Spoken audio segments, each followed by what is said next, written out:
First ஒன்று வந்து median அப்படின்னு சொல்லுவாங்க. ஃபஸ்ட்டு ஒன்று வந்து மீடியன், இன்னொன்று வந்து ஆல்டிடியூடுன்னு சொல்லுவாங்க. ஆல்டிடியூடு அப்படின்னு சொல்லுவாங்க. இது ரெண்டு தான் இதில் கொஸ்டின். மீடியன் அப்படின்றது நடுக்கோடு, இங்கிலீஷ் தமிழில் இது குத்துக்கோடு.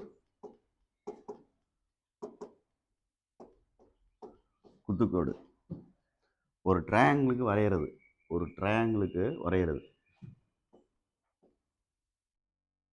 ஏபிசி அப்படின்றது ஒரு ட்ரையாங்கிள்னு வச்சுக்குவோம். அந்த கொஸ்டினில் கொடுத்துருப்பாங்க, என்ன கொடுத்துருப்பா அப்படின்னா, find the equation of median through A through B through சின்னு கொடுத்துருப்பாங்க. அதே மாதிரி find the equation of altitude through A through B through சின்னு கொடுத்துருப்பாங்க. இதில் என்ன கொடுத்துருக்காங்க?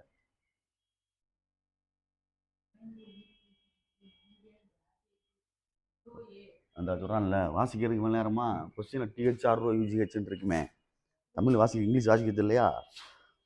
பாவியலாம் கீழே இருக்கும் பாடுறா, அதிலே சொல்லிட்டே இருப்பேன் அவன். எங்க அவன்?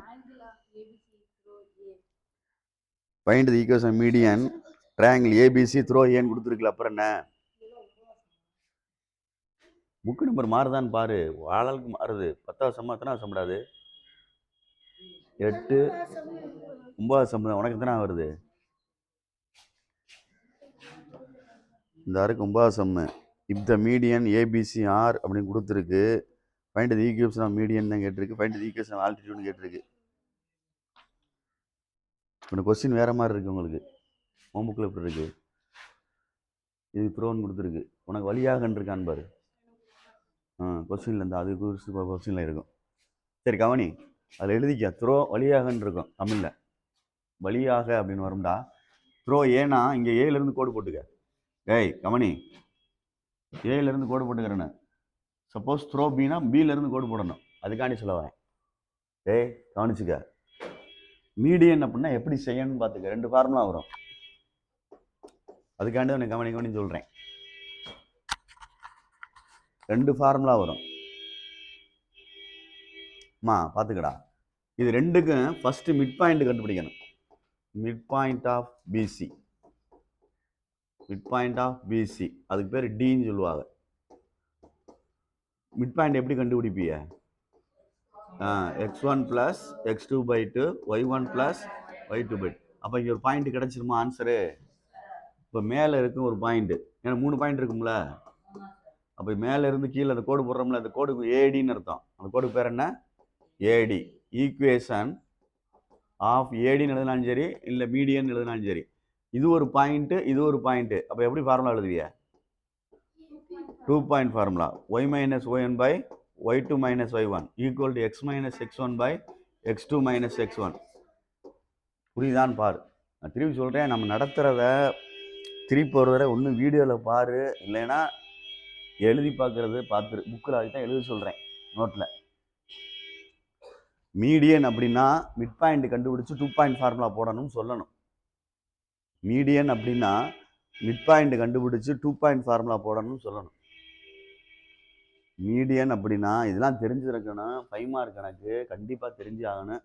எல்லாரும் சேர்ந்து ஒரு நாள் ஆனாலும் பரவாயில்ல, பழகித்தான் ஆகணும். குவாடிலேட்டர், ஏரியா குவாடிலேட்டர்னு ஒன்று செஞ்சு ஏற்கனவே, அதுவும் பழகித்தான் ஆகணும், இதுவும் பழகித்தான் ஆகணும். யாராக இருந்தாலும் விட முடியாது. ஆனால் சொல்கிறத கரெக்டாக சொன்னால் தான் செய்ய முடியும். கொஸ்டினில் வந்து 3 vertices கொடுத்துருப்பா, 3 number, 3 point. Throw A throw பின்னு போட்டிருப்பா, படம் போட்டு வரைஞ்சிக்கிற வேண்டியதான். அந்த கோடு போட்டதுக்கு கீழே இறங்கியிருக்கு, அது எங்கே மீட் ஆகுது அப்படின்னா டியில் மீட் ஆகுது. அது பிக்கும் சிக்கும் நடுவில் இருக்குது. மிட் பாயிண்ட் கண்டுபிடிக்கணும் அப்படின்னு நான் வரணும். இந்த கொஸ்டினில் எம் இருக்குல்ல, இந்த எம் வந்து ஃபஸ்ட்டு லெட்டரை வச்சு யோசிச்சுக்கோ, இது என்னன்னு பார்த்துக்கோ. யோசிக்கிறதுக்காண்டி சொல்கிறேன், அதில் வேறு ஃபார்முலா வரும், அதுக்காண்டி சொல்ல வரேன். சும்மா ஷார்ட்டாக சொல்கிறேன். எம் இருந்தால் மிட் பாயிண்ட் கண்டுபிடிச்சி 2 பாயிண்ட் ஃபார்முலா போடணும்னு நான் வச்சுக்கணும். எம் இருக்குல்ல மீடியனில், அப்படின்னா எம்னா மிட் பாயிண்ட்டுக்கு எம் வரும்ல, தெரியலையா? அந்த இருக்கா? அப்போ மிட் பாயிண்ட் கண்டுபிடிச்சி என்ன பாயிண்ட் ஃபார்முலா போடணும்? 2 பாயிண்ட் ஃபார்முலா போடணும். மீடியன் கேட்டால் சொல்லணும். ஏறாமல் உண்மையை சொல்லிட்டேன், அப்புறம் அடி வாங்கக்கூடாது. அதுக்கு தான் நான் நடத்தாமல் மெதுவாக நடத்துகிறேன்னு சொன்னேன். மீடியன் எப்படா செய்வேன் அப்படின்னு கேட்டால் 3 வெர்டிசஸ் கொடுத்துருப்பாங்க. அப்படிங்க விட்டால் நீ கேட்கணும், த்ரோ ஏயா த்ரோ பியா த்ரோ சி, ஆனால் எந்த இது வழியாகன்னு கேட்கணும். நான் ஏ அப்படின்னு சொன்னேன்னா ஏலேருந்து கீழே கோடு போடணும் சார்னு சொல்லணும்.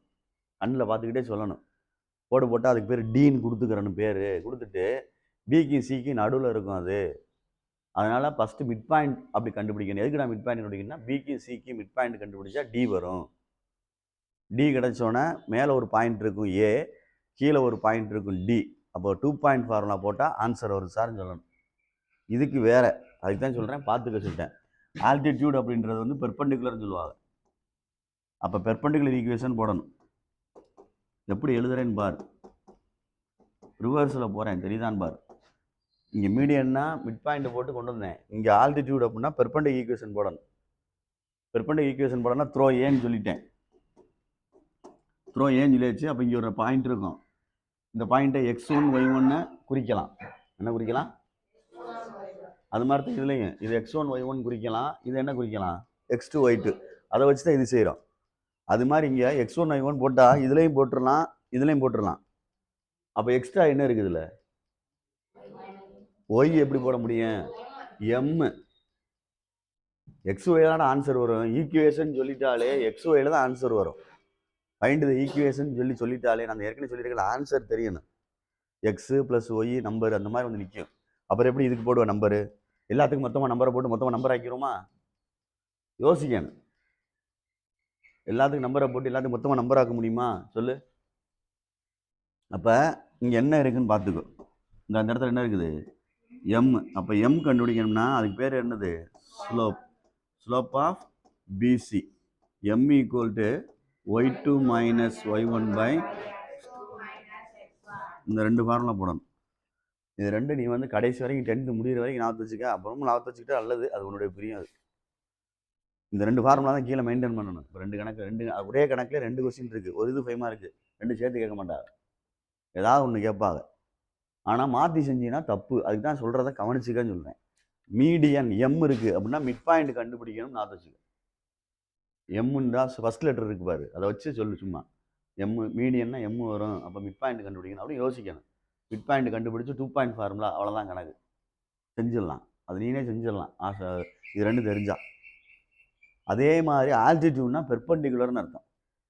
பெர்பெண்டிகுலர்னா உனக்கு சொல்லி கொடுத்துருக்கோம். பெர்பெண்டிகுலர் ஈக்குவேஷன் எப்படி இருக்கும்னா y minus y1 equal to -1/m into x minus x1 அப்படின்னு சொல்லி கொடுத்துருக்கோம்.